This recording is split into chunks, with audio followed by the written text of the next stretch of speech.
What's up, guys? My name is GameNut321, and today I'm recording in my car. I'm on my lunch break right now. I work a full-time job, and I've been listening to a lot of the stuff about Call of Duty Black Ops 7. And basically, the game is the beta, at least. It's in early access. You got to pre-order to get early access. It's going to go open beta on like the 5th, I believe. But all I'm hearing so far is that there's no audio. The skill-based matchmaking is cranked up to like 1,000. And the doors, like the automatic doors in the game, they open up and people are like head glitching. And as soon as the door opens, they just shoot you. And a lot of people are playing the game and they're really annoyed at it. They're saying it's the same game. It's just an update. It's pretty much what they did back in the day. Even with the old Call of Duty, like Modern Warfare 2, how they made Modern Warfare 3, those games were very similar, but at least they were good. I just been hearing a lot, and I just can't wait for Battlefield 7. Battlefield 7, they got me messed up, bro.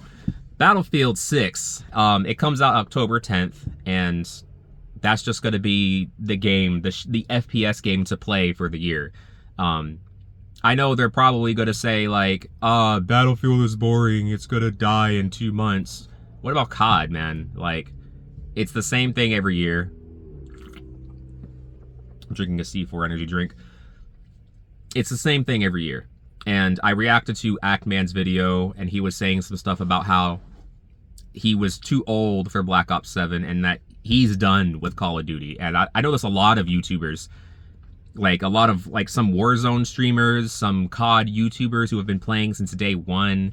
They have a lot of complaints about this year's COD. And I know, sure, they can fix some things, but Call of Duty and Activision, they're known for creating a problem and then selling you the solution.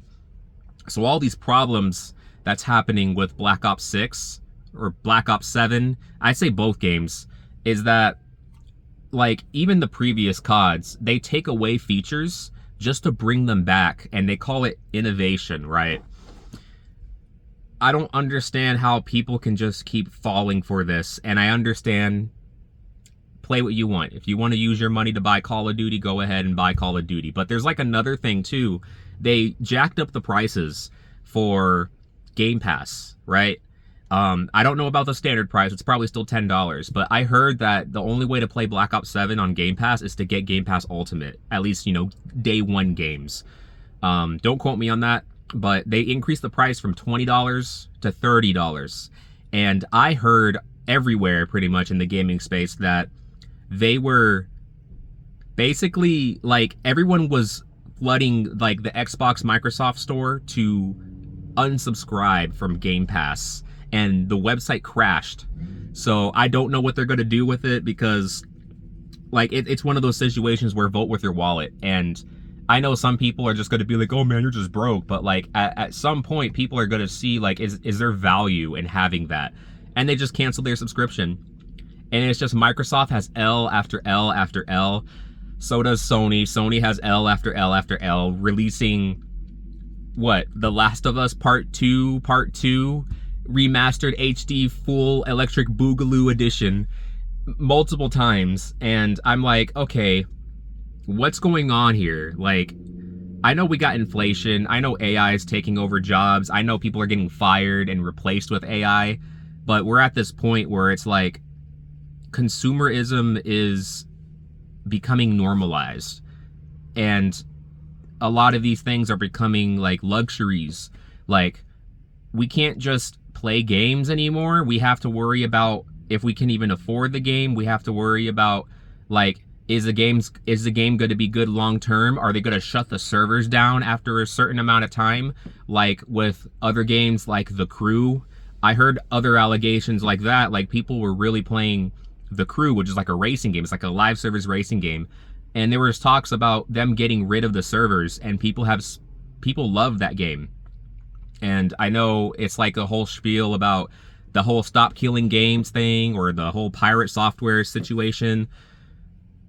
Just looking at all of it, I'm like, man, we just need like we need indie devs to like come out and really make indie games like the staple, because we're not paying subscriptions $30 a month. What is it like? Because they increased the price to $30 for Xbox Ultimate, you're essentially paying like I can't do the math in my head, but it's like over $300 a year to play a bunch of mid games on Xbox Game Pass that's not going to be there forever. Like, at that point, they're trying to make you buy Black Ops 6 or Black Ops 7 outright, because if you just get Game Pass and pay it per month, and then the next COD comes out, and all you do is just play Call of Duty and maybe like some other day one titles, you know, you beat them, but you play Call of Duty every year with Game Pass, you're spending like $300 a year to play Call of Duty. And like normally I'll be like, you know, I'll get Game Pass because I heard this game was going to be on Game Pass. It's a single player game. I'll beat it in a month and I'm good. But there's just other games that I would rather play, you know. Like, I'm still trying to beat Silksong. I haven't played Expedition 33. I know like GTA 6 is coming out next year if it doesn't get delayed, and I'm going to need to get like a PlayStation 5 Pro, but I'd rather play it on PC because GTA is only going to be console exclusive for like a whole year, and then it comes out for PC. So I'm going to have to suck it up and get a PS5 Pro, and I'm like, people are upset about PlayStation 2 because they have a subscription to play online, and I heard it's like 3 months for $24. So you're telling me I have to pay $80 for your game, and then I have to pay another, what, $10 for a month or $24 for 3 months just to play it online? So every game is $100+ with like PlayStation Plus or Xbox Live or whatever the case may be. It's like, why is everything a subscription? And the whole thing, like with streaming movies and videos, we're just going back to cable. It's like we have Netflix, Hulu, Paramount, then there's like Crunchyroll. All of these are subscriptions, and it just adds up and it just stacks constantly. The same thing is happening with the gaming industry. Like, people, like the other things, like people don't have to leave their house. They can just order food online. They can have DoorDash delivered to their home. They can put a order on Instacart and someone else will go out there and shop for you and bring it to your door. There's no real reason to leave the house. And then like you got TikTok, which is a bunch of short form content, and all it is just an ad page for drop shipping so you can sell your TikTok shop items and be a millionaire. And I'm just over exaggerating, of course. Then you got people like me who's just trying to like make it on YouTube while doing a full-time job. And I'm like, man, I get why a lot of these younger kids and Gen Zers and things like that don't want to work. Because I'm constantly seeing like bad coworkers and competent coworkers, but there's more incompetent coworkers. And I think it's like a stem of everyone seeing social media, like the effect of social media on them. We're seeing live streamers at home playing video games 8 hours a day, and they're making bank, apparently so. And we're over here slaving away 8 hours a day for a corporation that just treats us like a number on a spreadsheet or just a cog in the machine. And no wonder everyone's low energy, because they get home and they just scroll TikTok, and after 2 hours of scrolling, they already have to like get in the shower and get ready for the next day, and your day's over. And like that, I can see how that's very draining. And then when you get home after a long day of work, you have this long list of like Steam games in your library, right? And you don't know what to play, and then you end up just scrolling Instagram or TikTok or watching TV. It's like, what I picture people who don't play video games is that's what they do. It's like after they get off work, they go home, scroll Instagram, scroll TikTok, watch TV, fall asleep on the bed, go to work the next day. Like, at least when I get home, I want to play Silksong or hop on Marvel Rivals, or, you know, do some script writing for a future video, or just research YouTube topics, or, you know, videos, or like, you know, how to like save money and invest money for the future. Because like this can't all be it, you know? Yeah, I have a full-time job. I'm not going to complain about it. I'm grateful I have a job. A lot of people can't even get a job. A lot of people are just like in debt, and like the AI is taking jobs, and like the job market's crazy. Like people are putting in thousands. I wish that was over exaggerating, but I'm just seeing a lot of people saying like, I put in 500 applications in a month. No one hired me. Or they're all ghost jobs where they're just like there as a list, but then you apply and they never get back to you at all. Like, I remember I applied at one place, and that location needs people, right? And I have like all this previous experience working in like a similar field, and they did not hire me. And I'm like, I'm willing to do anything. Like I have knowledge in this and this and this and this. Give me a call. And they're like, okay, we'll give you a call, and just wait to hear from us after the interview was over. I didn't hear anything. A week went by. I'm like, okay, I didn't get anything. Called them up. And I said, hey, I had an interview, blah, blah, blah. My name's Shelton, whatever. And they're like, okay, we'll get back to you. 20 minutes later, I got an email saying, we're sorry, the position you applied for has already been filled, and blah, blah, blah. I'm like, they didn't even have the decency to tell me. And I'm like, how do they not hire me if like literally I fit the script of what their, I guess, requirements are, you know? And I'm like, why did they not take me? That's so weird. Cause I'm like, I have a good work ethic. I'm on my lunch break right now, but when I get back to work, I'm gonna pull my own weight. I've had moments where like the managers leave, or like the department managers leave, right? And it's just like the closers, cause I'm a closer, right? And then there's like maybe, you know, there's 5 other closers, but you know, not all 5 of us are there every day, cause you know, we do our 5 days and then we go home. Some of them are part-time. Soon as the management leaves, they're like, they go on their little break. And usually like we take like our 15-minute break when, you know, things get slow and, you know, there's actually time to go on a break. But sometimes it's like super busy and there's only like 3 of us available like in that area doing that work. And then they go to their break, right? And I'm like, I haven't had my break, but you guys can go. I can hold it now where you guys are gone. And then they're gone for like 25 minutes. And it always happens when management leaves or the department manager is gone. And it's like, wow, like I can't yell at these guys because I'm not a manager. I just work here, you know? So I kind of just suck it up and I'm like, hey, if they get upset, it's not my fault. But hey, I mean, I'm one of the few closers they have. They need closers. And if they get rid of me, one of their best workers, that's like a bad financial decision on their part. And not even a financial decision. It's like someone who's willing to do the work. And like those other coworkers that close with me, they're younger than me. I'm 30. They're younger than me. They're Gen Zers. I'm barely a millennial, right? I do make a little more than them, just a little bit, not a lot much, but that's because I had previous experience before. And they're like, okay, we'll offer you this, and I'm like, sure, I'll take it. It's not that hard of a job. I've worked as a technician. Like I've worked on cars before. So when these young people complain about their job, I like chuckle just like that, because I'm like, man, y'all will complain about anything, but I understand where they're coming from, because they're seeing these 12-year-olds, these kids playing Fortnite, and they become millionaires on Fortnite. And then they're all like, man, why am I doing this for X amount of dollars an hour? This ain't worth it. This ain't worth it. But like, you got to think about the future.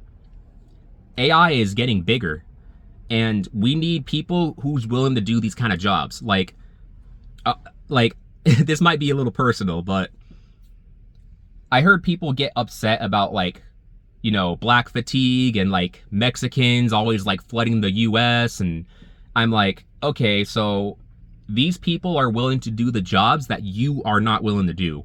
You know, like the blue collar worker situation. We need truck drivers. We need construction workers. And, you know, these are the people we need to keep society going. So these are the people that we kind of need. And you're complaining about this little thing, you know? And I get it. Some big guys in suits sit in an office in the cold AC making 5 times your salary. And I get it. But are you going to stay stuck in that situation, or are you going to do something about it? And sometimes a blue collar worker works 10-hour shifts, you know, 60-hour work weeks, and they just want to come home and play Call of Duty because their friends are on it.